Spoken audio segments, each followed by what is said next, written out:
I'm just heading out of the house today to do a little video of a place that I have spent so much time in since I was, well, basically a baby. I'm in a town called Andenne, which is in Belgium, and it's in the south of Belgium, in the French-speaking area. And my mum used to work here as an au pair for a family with 7 children.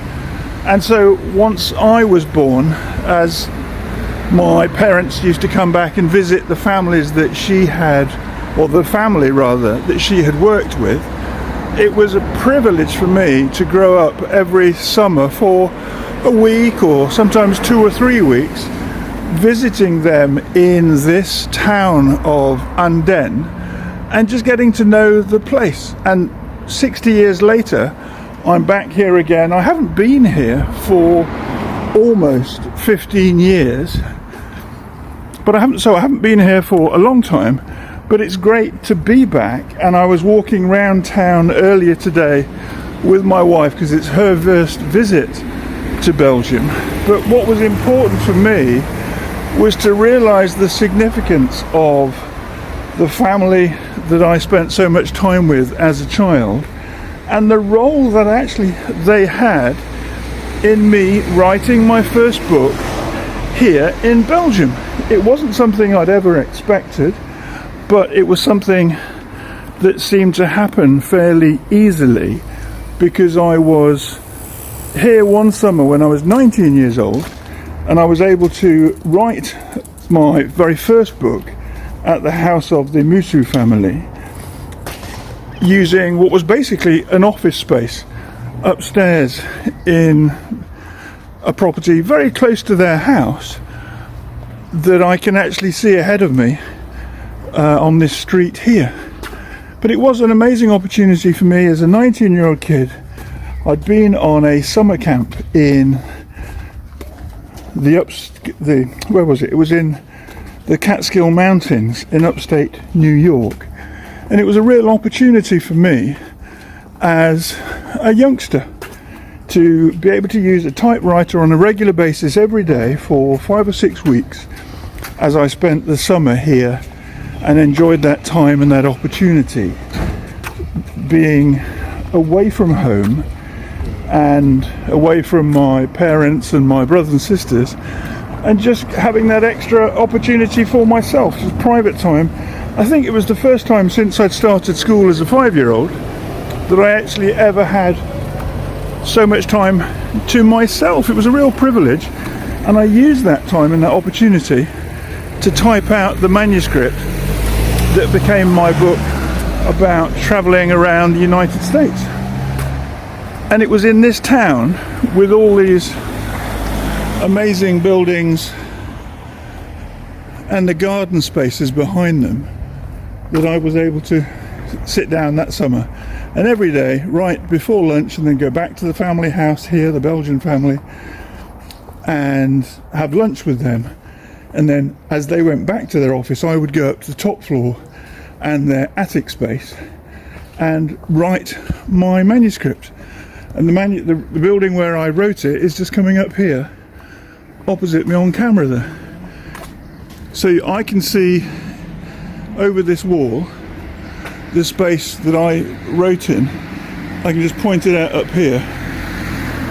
There it is, up on the top floor there was where I actually got to use my typewriter. In fact, it wasn't even my typewriter. I borrowed it from Jose, the father of the family, and used it to crack on with that manuscript. But the opportunity to be back in Belgium and just to have time here has really helped me understand the significance of growing up and the influences that we have on ourselves. And maybe you can think about what it is that has driven you to want to write, to pick up your pen or your laptop on a regular basis and put words on screen, put words down onto that blank page or the lined page, whichever one you write with, and to have the process be one that you are happy with and move forward with those particular words in the manuscript as you make the story come together and you give the opportunity, and you have the opportunity to write something that you're proud of and happy about. I'm just walking down a street now where, as a child, I would come and stay on a regular basis with the family here. And I can't see the house at the moment because when I came to video it this morning, the occupier of the house didn't actually want me to put up a static tripod or camera opposite and film it. But it's this red brick one here with these grey-green windows. So I'm just going to walk past it without causing any trouble and actually film. But when I went to film this morning, the lady was at the window saying, "No, please, you do not take a picture of my house." So I figured if I can just walk past the house, and there it is, that red brick one behind me, if I could walk past it, then I have the opportunity to capture a part of my childhood, but a part of my childhood that was connected to my mum and dad and my mum working here before my parents got married, and this small town environment, which I thought was a big town when I was a little boy, because I grew up in a village. So to come to a town which perhaps has, I don't know, maybe it's got 15,000 people, it seemed like a very big place for me. But walking around it this morning was brilliant, because some of the shops that I used to go to are still the same shops nowadays, albeit with a change of family and a change of ownership. But I went into a baker's today which was run by the grandson of somebody who used to be a friend of the family that we shopped with when I was a little boy.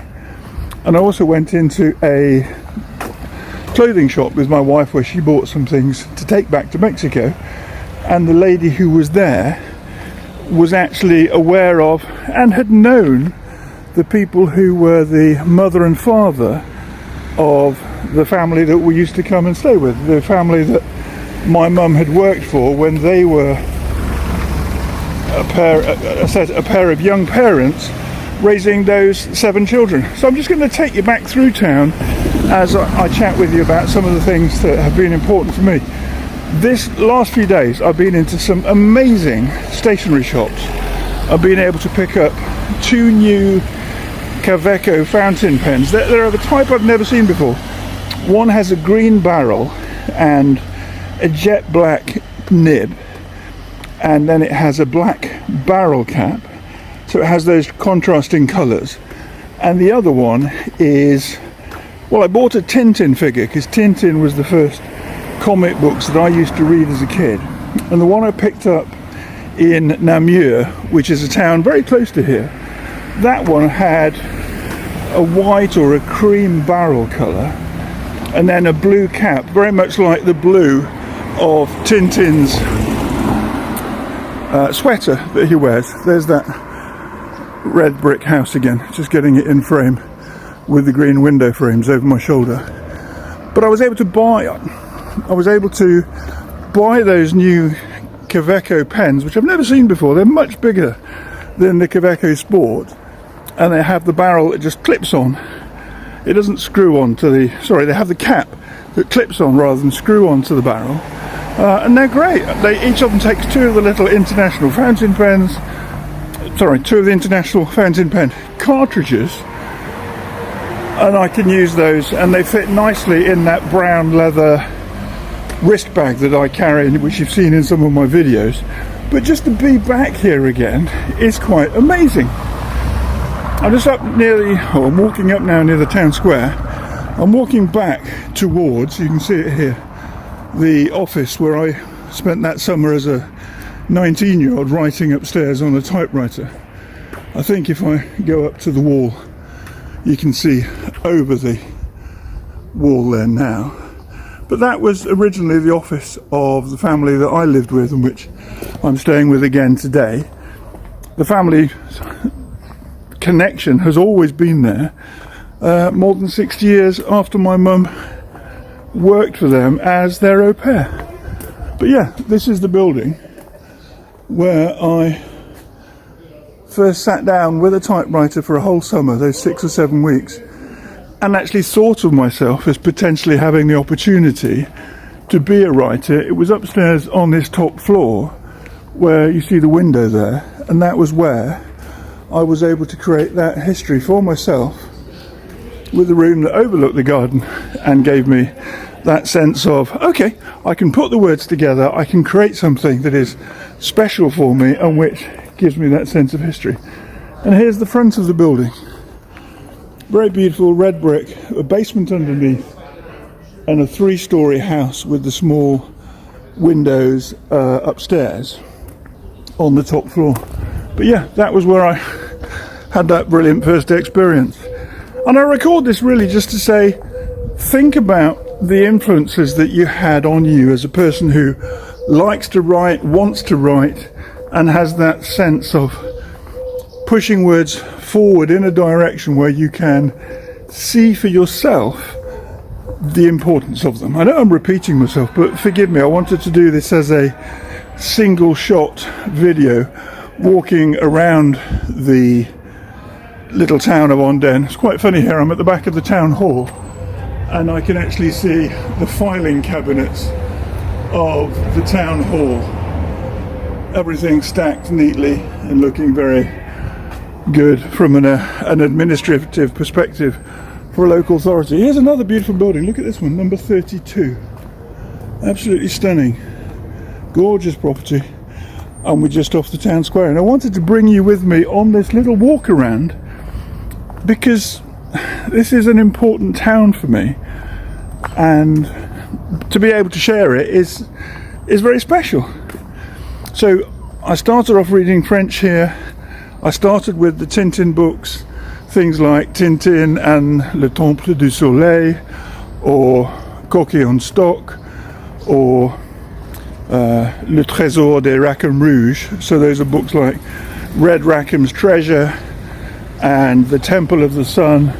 Books that were great adventures for me as a little boy, perhaps 4 years old, 5 years old.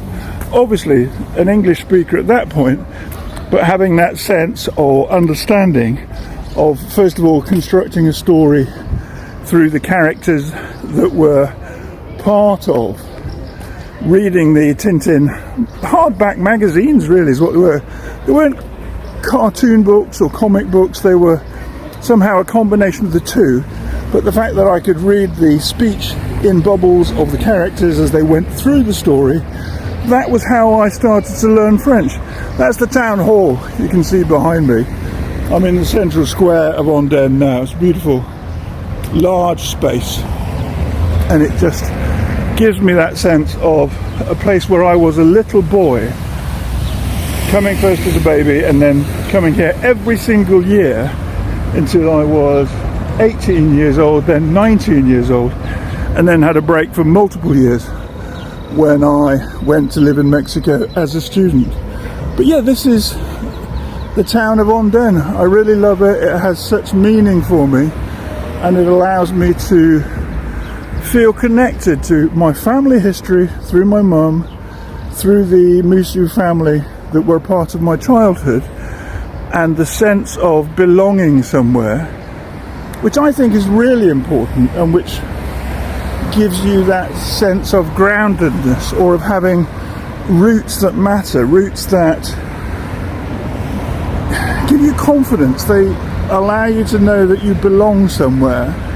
Not that you have to live there, but you have this connection with a place that is special and important for you and how you create as a person. But this is my town. It's not my town, you know that, but it's my place of being. It's a place that I have always connected with, and I will never miss it. But actually just being able to record this video and share the video with you is very special. I'm going to be going back to the house where we're staying in a moment, and I'll upload this video as quickly as I can so that we have it out on the same day, which is a weekend day here in late July. But it's also something I can come back to and see the buildings and see some of the characters. We went out for coffee this morning at the building behind me. You can see that beyond a beautiful flower arrangement, and then a bus stop with a car that's parked there. The yellow signs are the bus stops here in Belgium. But we had a coffee there, and it was just wonderful just to sit and look at the characters. There was a guy having a beer at 9:30 in the morning, smoking a cigarette, reading a newspaper in the cafe. Outside there was an older couple, perhaps retired.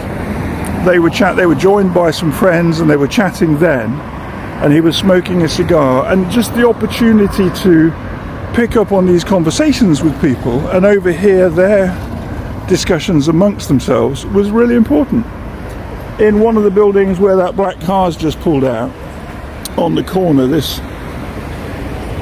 one here, I saw something I've never seen before, which was a home removal, and they had an extended ladder on a rolling system, and what actually happened is people were putting furniture out onto a platform on the second floor, and it was going down on a platform on an elevator.